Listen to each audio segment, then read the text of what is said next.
streaming the empty lectern. It's just That's probably it. they didn't push the right button to do that. Oh, Jason's next. Yeah, and he was like getting set up. Okay, I'm going to start this, and I'm going to go over okay, there. that sounds good. And maybe cut them off if they're still going. I tried, but they were like not making eye contact.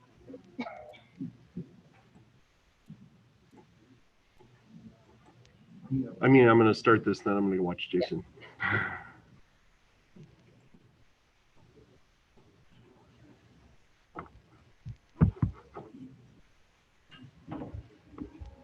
Am I sharing my screen? Is it shared? No. Okay. You got to share first and then switch to Yep. full screen.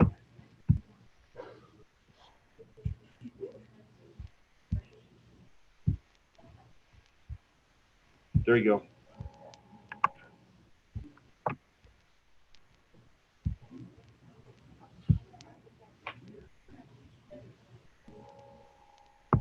So it's you and who else? Jesse. Okay. Oh. Are we talking the whole time? Just you and me. Yeah. We got this. The heck out of this. Sounds good. We might want to wait till give people a chance to come back over from the race. Okay.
I came to the last half, but Robin really did wrap up earlier. So. Yeah, I noticed that it was like I looked at That's what happened yesterday. The person happened. Yeah. I should have done it differently because I think this time we all our time. Yeah. Okay.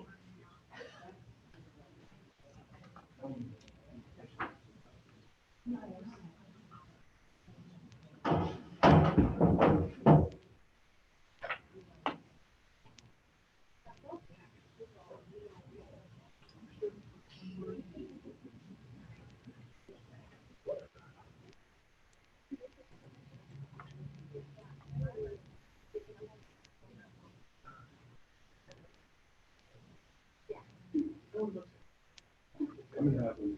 I've already told them about it.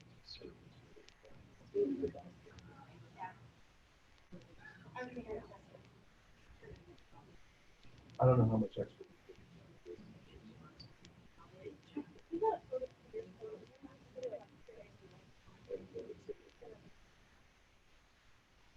Jason wants to go. Hasn't set up.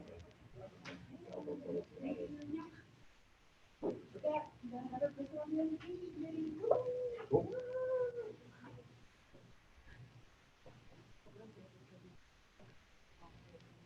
Oh.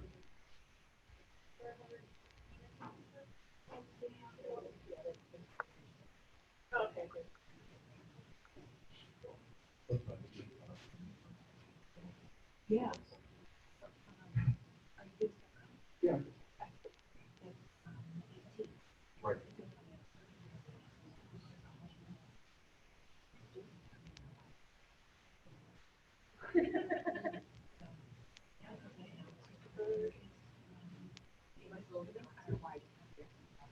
Yeah, I was.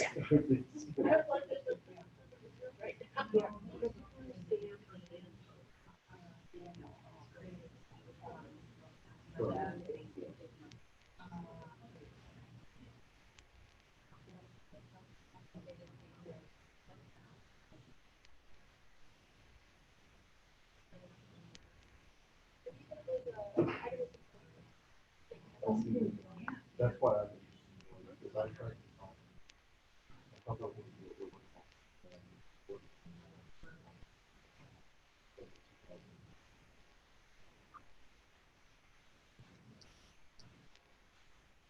Well, that was-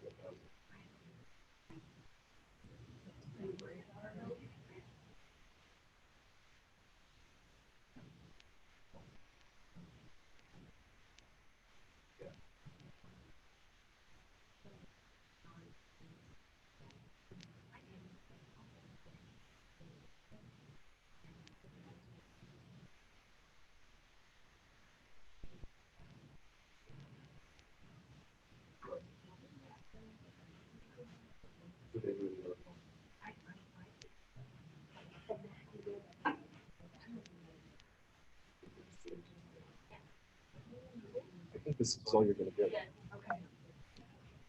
All right, well, the next presentation in here is Jesse and Lizette talking about koha-US committees. This is yesterday.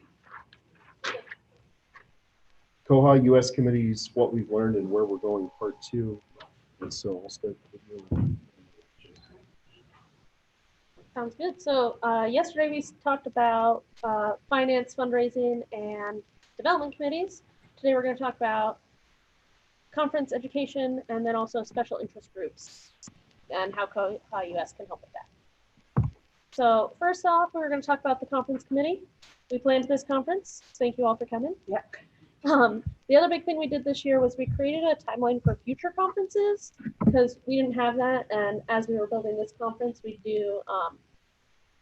say, okay, here's what do we need to do before the conference? And then we'd say, well, we need to order lanyards. So let's find out when we need to order the lanyards. And they were like, Friday. You need to order it Friday if you want to be sure that they're here. We're like, okay, we're ordering lanyards this week. And so next year, the conference committee won't have that problem because we have this nice timeline for you. So we're going to be starting a little earlier this year, looking for call for location proposals starting in December. We're going to open that up for the month of December, asking for who wants to host the conference and when they want to do it. And the other thing that we did this year is we created a lot of forms that we can reuse this year that have all the questions we need. And if we decided later that we needed more questions on the form, then we just went back and edited it so that we can just duplicate that for next year and it'll be great. Much simpler. Then we're going to have January. We'll follow up if we have any follow-up questions for the locations and create the proposal vote or the location voting form so that we can do that in February. We'll announce voting after the board meeting in February, start voting after the general meeting in February, and it'll be open for a week. Then as soon as we know who won, we'll let the winner know, make sure they still want it in case since December something's changed, you know, director changed and they can't do it after all, something like that. Then we'll work on coming up with a theme and a logo and announce the location and dates by the end of February on the list. Then everything else is, instead of a hard date, we decided to do before the program. So this year we said people could have their conference dates be anywhere from the middle of July to the end of September so that there was a range for people to be able to do different times based on what worked well for them, which worked out well for us this year because like we're here the same weekend as the awesome chili festival that kicks off tonight. But if we had just said it's going to be in August, which is what we've often done in the past, we wouldn't have got that cool opportunity. So I think we're going to do the similar window next year. And so then everything else after that, we have kind of stages, you know, like 4 months before the program to about 2 months before the program, doing presentation, forms, confirming hotel room blocks, finding keynote speakers, and creating the rough schedule. then after that, we will like open registration, create Facebook events, start designing the programs and things like that. And it has like how long before programs we need to order things, notes about shipping things that we can directly to the location, like the lanyards and the stickers, so no one has to carry them. And then like 2 weeks before the program, the finalizing the schedule, closing registration, printing things, ordering anything last. Like the sticker shipped in it was like 2 days from when we ordered them, the sticker ship. So like those can ship a little bit later if we want to. And then just figuring out who's doing what is kind of what we need from the conference committee there. And the vice president will be the chair of the conference committee. And then, but we are always looking for more people to be on the conference committee. I know we've had at least one volunteer so far, but we are going to need volunteers pretty soon here because we're going to get started with this in December. We're going to be opening up registration. And so I know that we talked, George and I this morning, we were talking before we came in about that we should probably do a like meeting with the current conference committee and whoever wants to be on the new conference committee to kind of do like a handoff and make sure people have access to all the documents, although I'll be on it again next year. And so I'll also have access to all of it. So that'll help. So if you're interested in being on the conference committee, you can talk to me this week or email us at info@koha-US.org. And I just want to say, being a part of the conference planning committee is a great experience. First of all, to get to work with such great people, but to really learn the library that you're going to and see how they interact. It's been great working with Jill. I mean, she's gone above and beyond to pull off the conference, and it's just a good experience if you're looking for organization skills or building like planning. Robin gave a great presentation this morning on like planning and setting agendas and tasks and timelines, and that all pulls into this, planning for the conference. So again, if you're looking for that experience, this is a great way to kind of get involved. We met every month via Zoom, and then we kind of bumped it up to like every other week and then week. Yeah, so we met like monthly from January until like May, and then we met a couple times in May and June, and then we met weekly from July until last week. But I think we skipped 1 week in there because it was going to be like we met on Friday 1 week, and the only time we worked would have been like Tuesday morning. We're like, nothing's going to change in that time, so we'll just meet the next week. Yeah. But otherwise, we met every week those last 2 months. And some of those meetings were really short. Like some of them we just got on and we were like, I did all the things I said I was going to do, and now we're waiting. Anything else we need to think about? So there was a lot of that. Yeah. Yeah. Or if you have an eager colleague who is looking to get involved, this is another good way to get their foot in the door. And a young library student, that may be still in library school, or somebody that just graduated that's looking for experience. This is a great opportunity for them to come in and get involved. Yeah. So, and I forgot to explain, we'll do questions for all 3 parts at the end.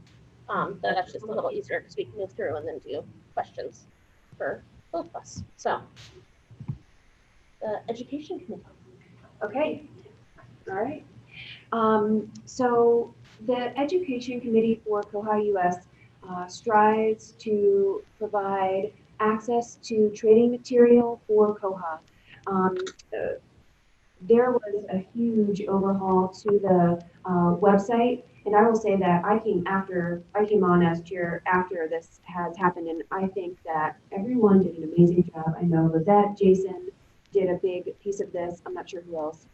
We did most of it, but Yeah. people would other members of the education committee would send us links to things.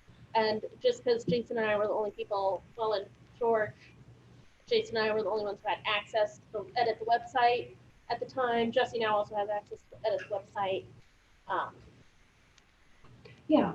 So if you haven't been here yet, if you come to koha-us.org/learn, It's a really easy and interactive site where you can kind of like scroll through, and it starts from setting up Koha, customizing Koha, and then, using Koha. So you can see anything here. You can click on these links. It'll take you in, whether it's a page where we kind of walk you through the installation, or a page where there's videos walking you through how to do things.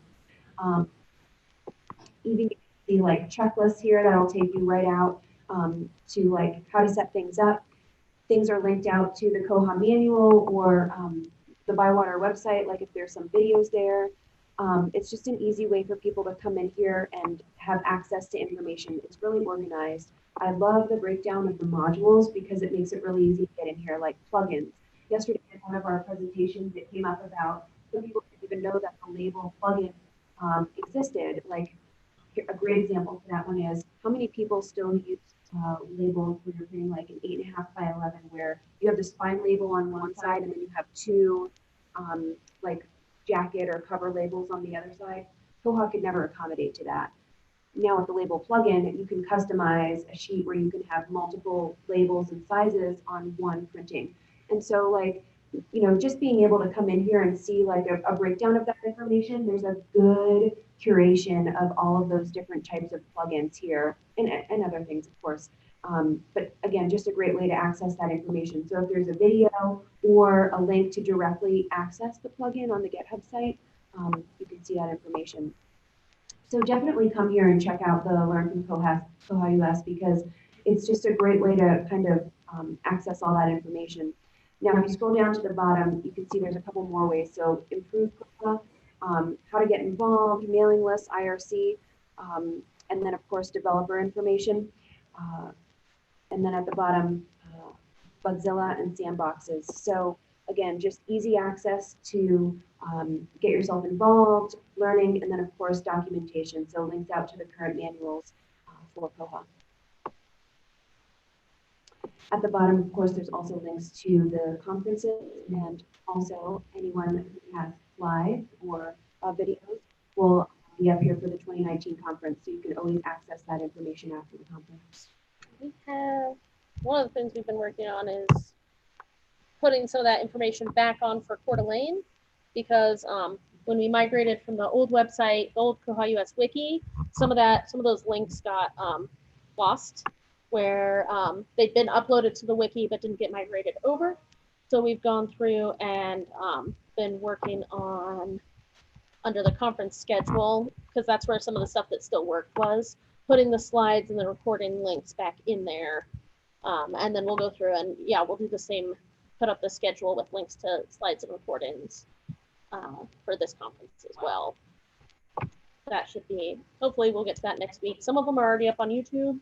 The ones George has been doing from in here, because he's been able to do YouTube Live, are getting like processed same day or by next day. Yeah. And then the other ones from the other room should be up. I might be able to do some of them this weekend, but I have to like download the file and then re-upload it to YouTube, so it'll take some time. But definitely by the end of the month, all the recorded videos should be up on the YouTube page at least, which we'll link to on the website.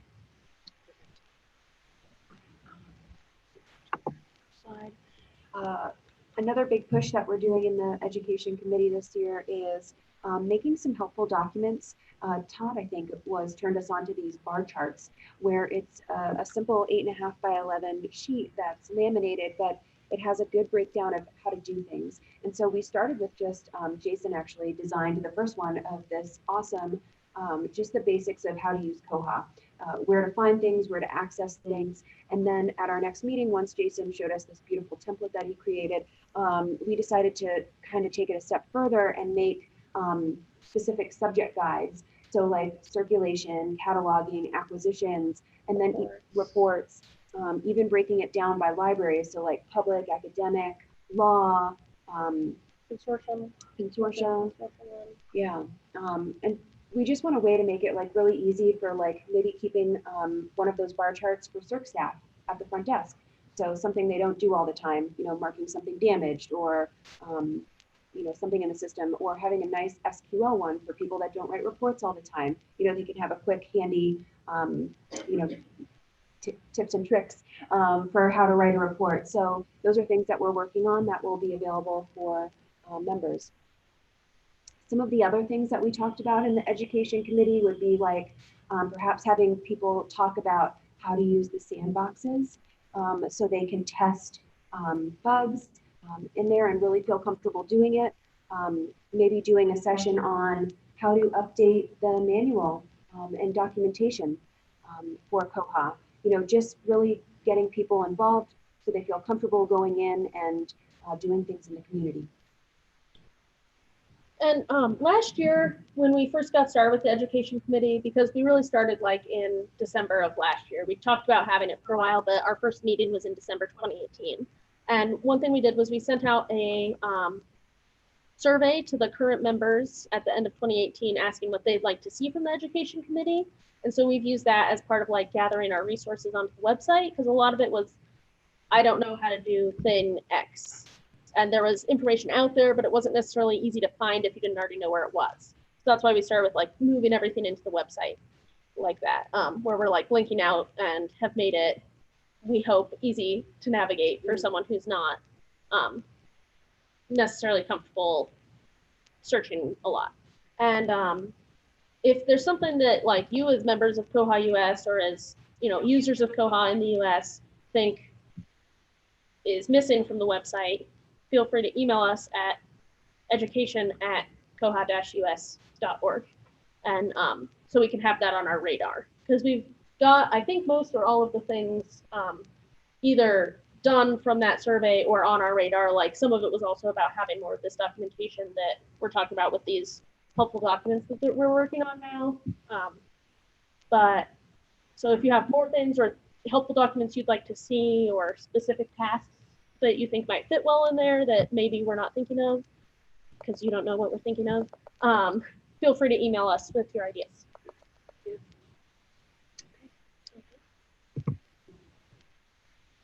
Okay, special interest groups. Who has ever been a part of one? All of us, right? So we've been talking a lot about like how they can benefit koha-US members. And Rhonda, who's not in the room right now, but she kind of started a acquisitions user group, and it's kind of built out of some of the last koha-US meetings and user groups that we've had here at the conferences. And they started meeting, I think, monthly or maybe every other month to just talk about things and what's working and what's not working for acquisitions. And it's just a great way for Koha users to get together and talk about the same, module or interaction that they're having. And so what we were thinking was this would be a great way for koha-US to kind of facilitate those groups and really get people started. So what we're thinking about is a way for people to take initiative, or one person that's very interested or passionate about a subject, to lead a special interest group. So whether it's report or user experience or system administration, cataloging, whatever it may be, and kind of get those special interest groups started as a way for people to connect more about a subject that they're passionate about. And some things that koha-US can do to facilitate that is we can make like, if it was reports, we could do like reports at koha-us.org as a group so that anyone who was interested in being part of the special interest group could, that would be a mailing list for them to be able to communicate. And we don't currently have a koha-US Zoom account, but it's something we've talked about. And we also have a number of koha-US members who do have Zoom accounts that can be used to facilitate meetings. So being able to like put that space together for people so that they can have those meetings. We also have talked about putting special interest groups, if we have any, I think we even put acquisitions somewhere on the website so that if people are interested, if they're on the koha-US website and finding out like more about us, then they see like, oh, there's a reports interest group and I'm really interested in being on the reports interest group, then they can find that and find other people to talk to about reports or whichever subject a special interest group might be. Yeah.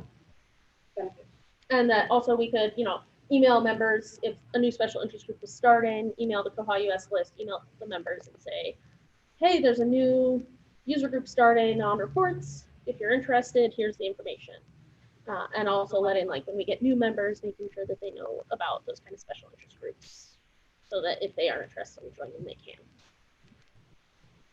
So if you or someone else is interested in leading a SIG, please see Lizette or I or anyone else on the conference or koha-US committees. We'd be happy to help you get started. Or email info@koha-us.org. That goes to a couple of board members, and we use it for kind of our general plan, especially if you're not sure who to send it to. If you send it to info, we'll make sure it gets to the right person. So, and then one of the other things that kind of falls into this is regional user groups. It's something that's been talked about a little bit. Similarly, we can put it on the website. We could make an email list if you had like a lot of people in your state who are using Koha. I know I'm in North Idaho. We have another consortium just north of us. And now it sounds like there's another consortium in Southern Idaho who's looking at getting on to Koha later this year, maybe, or early next year. Or I guess I don't know how long that's going to take. Yeah, probably by next spring. By next springish, hopefully. And so we already talk a lot to people just north of us because our consortiums are like this. They're the southern edge of theirs runs into the northern edge of ours. They're neighbors. So we meet pretty frequently because we're like 45 minutes away. But being able to get this other consortium also talking to us and talking about, especially, we have a state library association, ILA, that we get a lot of our funding from and do programs, and it's nice to be able to talk to them about, like, talk with INL or CIN, the consortium north of us, about the things that are happening, like with ILA or in the state of Idaho that's affecting libraries and how they're dealing with it with their Koha system versus how we're dealing with it. And so being able to get like more Idaho libraries in on that are also on Koha. We're probably gonna do a regional interest group. I know there is a Kansas group because like 3/5 of Kansas is on. There's 5 consortiums or 6. Is it 6? Well, there's 7 regions. Oh. Of us are on Koha. 7 regions with 3 on Koha. Thank And we you. just got CanShare. What are they considered? There's like 3 of them it was like Derby, Andover, and Oh, yeah, that just started. That just started. I heard about that. Yeah, they're not part of region, like the whole South Central. Okay. They're part of that. And so, yeah, I heard about them. Yeah. They came to our last paper meeting. Cool. To bring Kansas for your solid care. Koha Explorer. Yeah. So, yeah, so we have 4. Yeah, you're right. But yeah, that's, and then we meet yearly at the Kansas Library Association. So people in Kansas who might be interested can get more information about Koha there. So like Kansas already has their group. I know there's been talk in Michigan. There's a couple libraries on Koha there that have talked. They like kind of have a user group, but it's pretty informal. And they've talked to John about like trying to make that a little more like meeting more regularly and stuff. And so then we could put some of these on the website. So if someone's looking at joining Koha or as part of Koha and they say, oh, hey, there's these other libraries in Michigan that meet 3 times a year, I should find out about that. So I can go talk to them. They just did a Koha user group day, so that was really nice. Yeah, I think John presented at that. Yeah. And so then and we can also do not necessarily just states, like if you were near another state that had a lot of Koha users and wanted to do like the joint Utah-Idaho user group. I think the Northeast libraries do that quite often because Vermont and New Hampshire are very close, so they'll often do like a joint, like New England user group or summit, like do day presentations. So that's a good way to get together as well. Yeah, so then that way if you have if you have a number of Koha libraries in your region and want to try to meet regularly or communicate regularly, we could do the same thing. We could set up a, like Koha Idaho at koha-us.org or whatever they wanted to be called, and listed on the website so people would be able to find them and be able to contact them, and they could talk to each other that way. So the whole point of our presentation is we will help you get any type of group you want to get started so you can communicate with other Koha users. Yep, right? Pretty much. That was probably really loud on the screen. Even though it wasn't like too loud. So, does anyone have any questions for us about the Koha committees or special interest groups? Or any interest in joining any of the committees from today or yesterday, or doing a special interest group?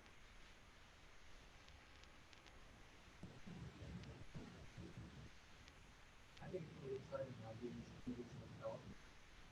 And, you know, I understand about trying to be active. I know it sounds kind of really take whenever you have time. Yeah. And I had like some it's a lot of fun. It is a lot of fun. And you get to meet a lot of people, and it's also interesting because some people don't have cameras, and we meet all the time. And so I didn't know what Valerie or Jill looked like. And when we showed up, I was like, I don't know who any of these people are. And then they were like, I'm Valerie. And I'm like, oh, I've known you forever. And so that's pretty fun. Yeah. And it's nice to be able to like meet with other people who are using Koha and excited about Koha.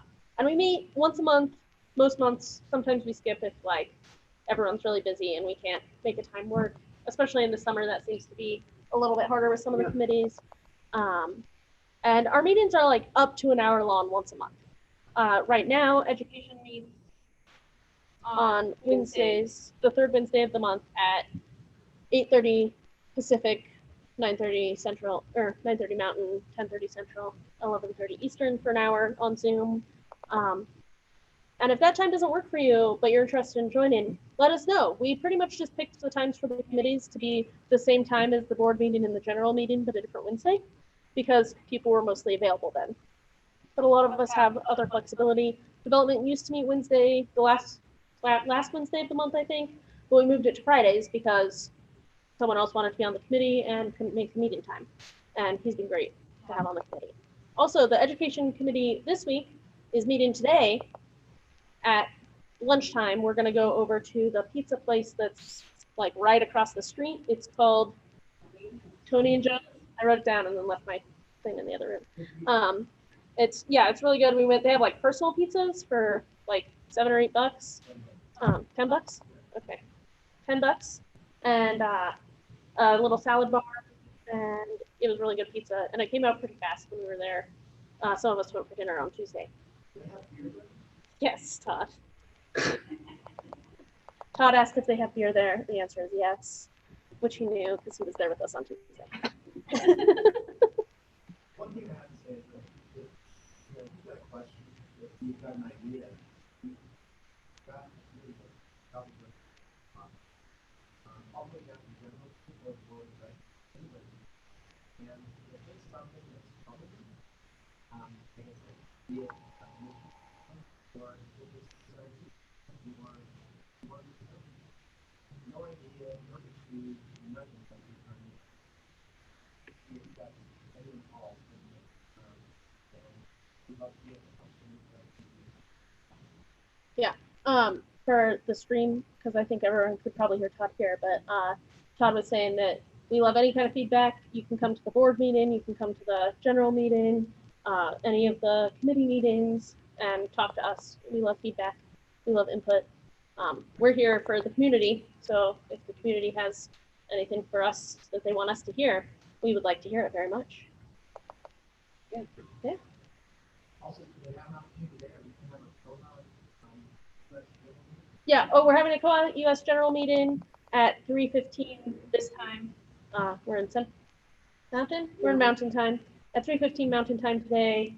It'll be streamed, and someone will be watching the chat also.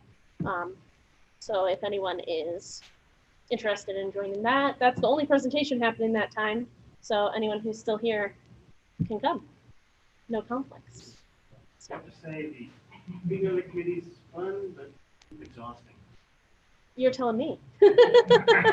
No, I'm telling them. Oh, fair enough. I'm on 4 of the committees out of 5, everything but finance. And until recently, I was the chair of all 4 of those. Well, Todd, I guess, came on for fundraising in May, I think, became the chair, but I'm still on the committee. And then this summer, Jesse came on as the chair of the education committee. The vice president is the de facto chair of all the committees except finance, which the treasurer is the chair of. And that worked really well when we only had like 2 committees, but then we added development and education last year. And that's a lot of meetings for one person to be in charge of. So Anyone who's interested in running for vice president should keep that in mind. yeah, although I don't know if Todd and Jesse are interested in continuing to chair next year. Yeah. Yeah, so hopefully that means you'll only have to be the chair of 2 committees. And you don't have to be on all the committees just because you're vice president. I was already on all of them except development before I was vice president, so that's why I'm still on all 4 of them. And I really like it. It is exhausting, but I really like being involved that way. So. Something to remember, we are a service session, and a lot of you will get work credit for service organization membership. And this would count. This is something that you can put on your resume, something that you can tell your boss you're working on as part of service in your profession. And so that's something to keep in mind as well.